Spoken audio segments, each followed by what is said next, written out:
If you're thinking about becoming a project manager in 2026, let me be clear about something right now. First of all, you do not need the perfect title. You do not need 10 years of project management experience, and you definitely don't need to know every framework that's out there by heart. What do you need, you may ask? So, you need the ability to lead from idea to outcome in a world that's faster, in a world that's more automated, and also in a world that's more complex more than ever. So project management in 2026 is less about checklists and more about judgment, is more about communication, and also just that value that you as a project manager bring to the table.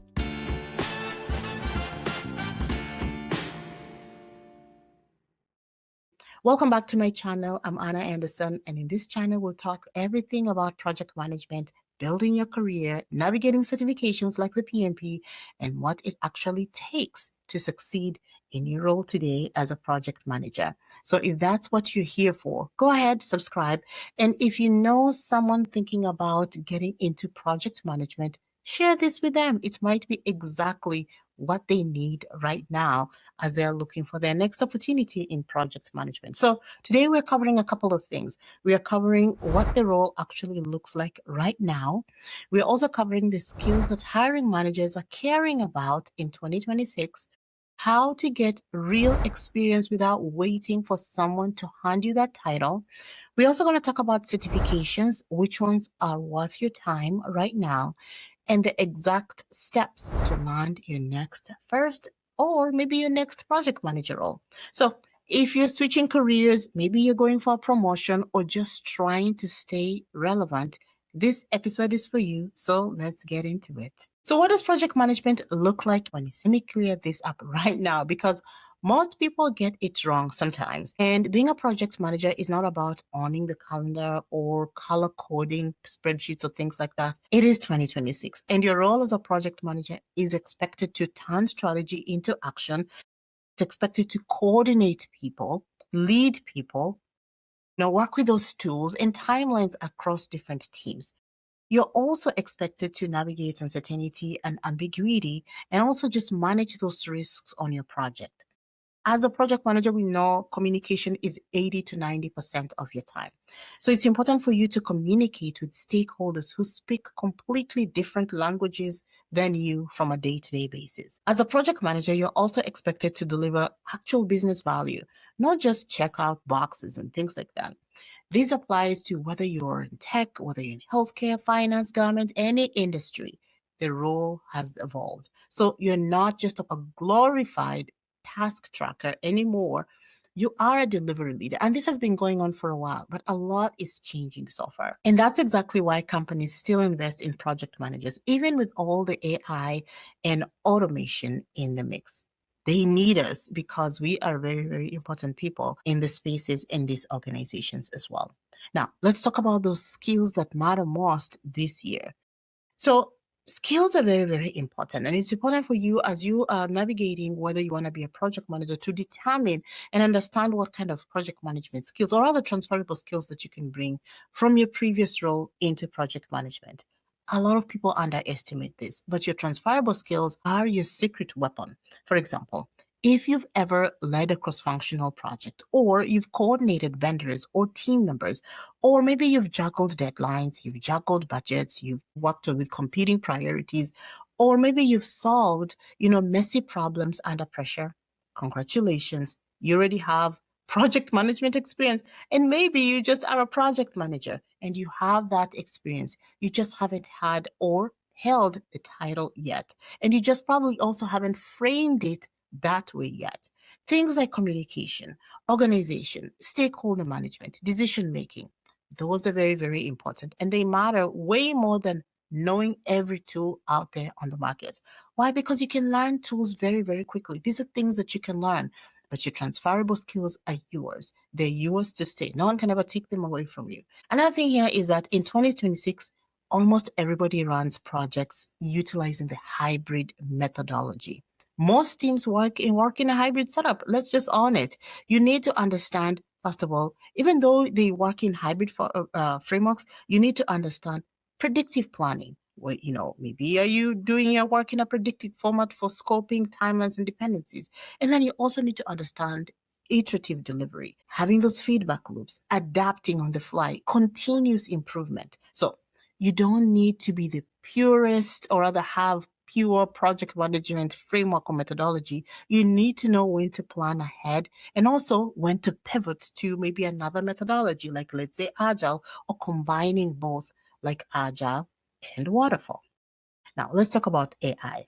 Project managers are not going to be replaced by AI. This is a topic that a lot of people talk about, but project managers who use AI are absolutely replacing those who don't. So that's a very clear distinction. So you should know how to use AI to draft things like plans, to draft things like summaries, risk logs. You need to know how to use AI to analyze data faster, automate those repetitive administrative tasks, and also just apply human judgment where it actually matters the most if you want to be taken seriously as a project manager. Obviously, we want to make sure that you're using AI ethically, and also your organization, check with them to see their governance around utilizing AI as a tool to help you as a project manager. Now, how do you go about getting project management experience? I get this question all the time. This is most of the time the roadblock that a lot of people see, and also the biggest myth people believe in. Number one, you do not need to wait for someone to give you the project manager title. Your current job can be used as a platform to gain that project management experience. So, at your current role, look around for process improvements. Look around for maybe if your organization is having a system rollout. Maybe there's some type of training initiative or maybe cross team projects. Look around. I'm sure your organization has one of these things happening. So, as someone who is trying to get into project management, I want you to be proactive. And what I mean is, I want you to volunteer to lead the work, not just help out. I want you to lead the work. Then, as you're leading the work, I want you to document it like a real project. So, for example, you can understand, hey, what was the objective? What was the scope? Who were the stakeholders? What was the timeline looking at? Like, what were the outcomes? That way, as you're documenting this and you're leading this, you are managing the project. And that's project management experience, period. Because a lot of people underestimate what is around them. And also they underestimate what they are currently doing as projects. And they're like, I've never held that experience. And then when I start talking to them, yes, they've actually been in project management for quite a while now. So it's important for you to do that. It's also important for you to work on side projects and simulations. This is very, very important. You alone won't cut it. You can go to as many project management classes or take as many online classes as you can, but theory is not going to cut it. You need practice, and you need to actually apply what you're learning into the projects that you are leading. So people are gaining real experience through, for example, volunteer work, as I mentioned, nonprofits, maybe community projects. Platforms like catchafire.org are great platforms for you to utilize to learn how to manage a project, because you can apply and maybe do a short term 4 week, 6 week projects where you can work on real projects for organizations that need help. And also you'll have that structured framework, and it gives you experience as you are gaining that, or rather learning what project management is. The key is taking your project management knowledge and also putting it into practice, even if it's not a paid one, right?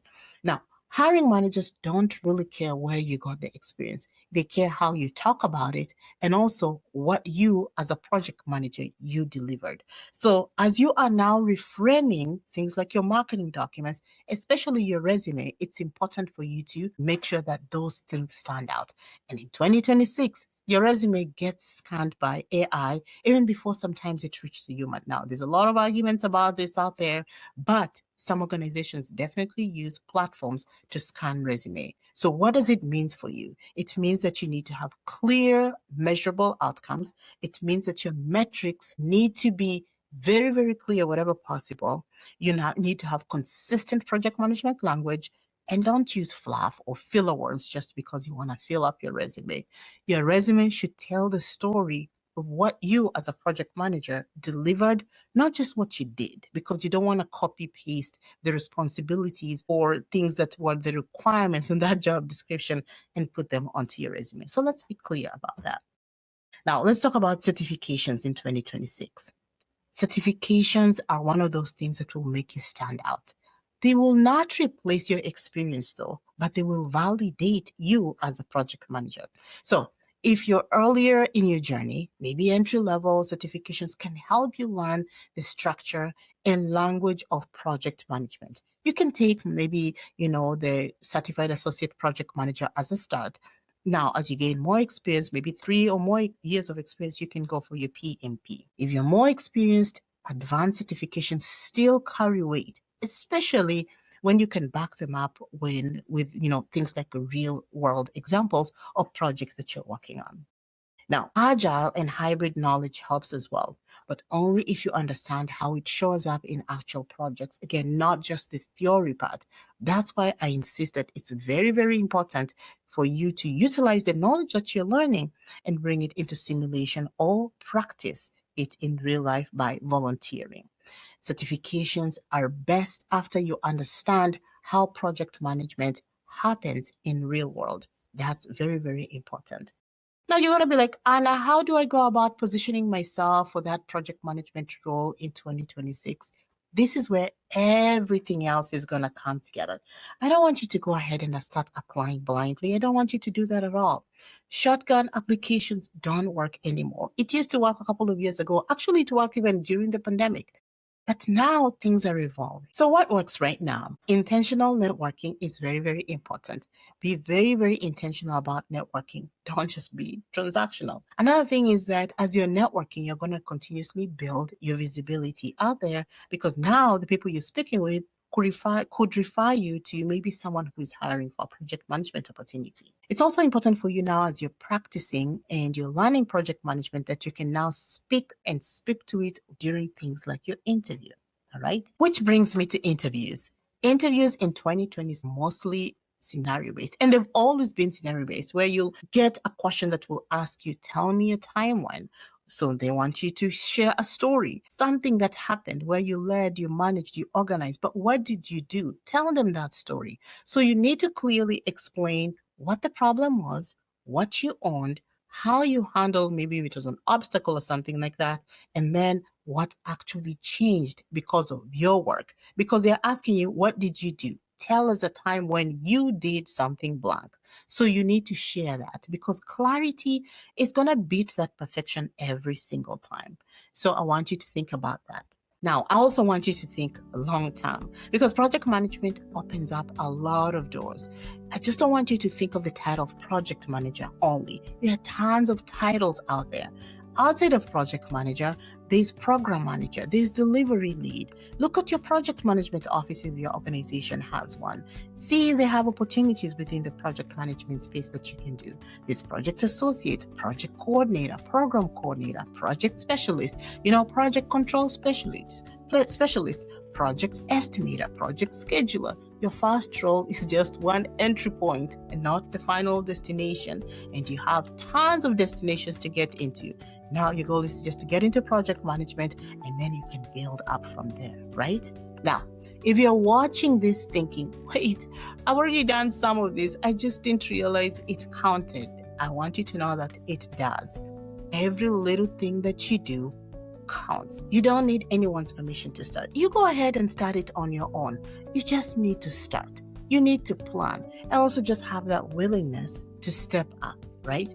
So if this helps you, save it, share it with someone who needs to hear it, and start documenting your experience today, because the future of project management is not about just having the right title again. It's about making real impact, and the impact starts with you.